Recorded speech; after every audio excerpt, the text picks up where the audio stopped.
السلام عليكم ورحمة الله وبركاته. مقعي وديق إسماعيل حسين وكنا المقالة بوهول وحن كان كسلام يا دمان ذكر هير بوهول يو ديجان كهوسي ما دبوهول إلهي نوحن كبريا وبر رمضان إنه رمضان تيله نجاق بلو حنوك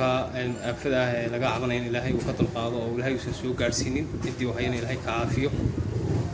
وحن دوني أين هل كان فرين له ذا وفتي ما نسوق عليه مقالة بوهول كالسعودي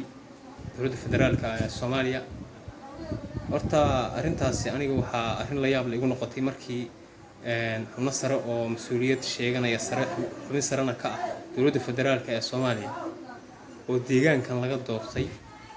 in intay soo degeen ay yiraahdeen waxaan wadnaa gargaar caafimaad waxaan ku soo jawaabnay cabashadiini oo maxaad sidaan maskaatiga afka lagu xidhaa ayaa gargaar caafimaad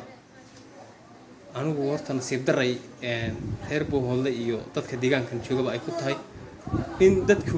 dadka matalaya ay dad yihiin sida siroow waxa la rabay in ay marka ay imaanayaan ay keenaan ugu yaraan qalabkii lagu baarayay iyo mashiimadii lagu neefsanayay waxay yiraahdeen waxaan la kulanay madaxweynaha jamhuuriyadda federaalka Soomaaliya Mudane Maxamed Cabdullaahi Farmaajo iyo ra'iisul wasaare Xasan Ali Khayr anigu waxaan aaminsanahay in madaxweyne iyo ra'iisul wasaaratoona aysan la kulmin adiyarada iska soo kiraysateen waayo waa aaminsanahay madaxweyne Farmaajo hadii loo sheegi lahaa arintaas inuu ka soo jawaabi lahaa dadka cabashadooda si nadiif ah ugu soo jawaabi lahaa waayo waa nin intelligent iyo aqli badan inuu ugu soo reensiin lahaa mashiinka lagu neefsado iyo qalabka lagu baari lahaa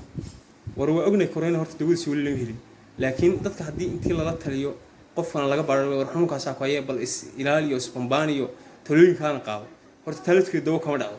qofkii khatar galana mashiimada caafimaadka in lagu badbaadiyo oo lagu safe gareeyo taasna waa laga maarmaan arintaas anigu waxay igu noqotay arin qaadan waa ah waxaan leeyahay reer Bohole war dad idin matala oo baahida deegaanka ka hadli kara oo gudbi kara dowladda federaalka iyo dadka madaxda u gudbin kara war doorta oo dadkan aan waxba kala ogeyn iska dhaaf dad baa tihiin jira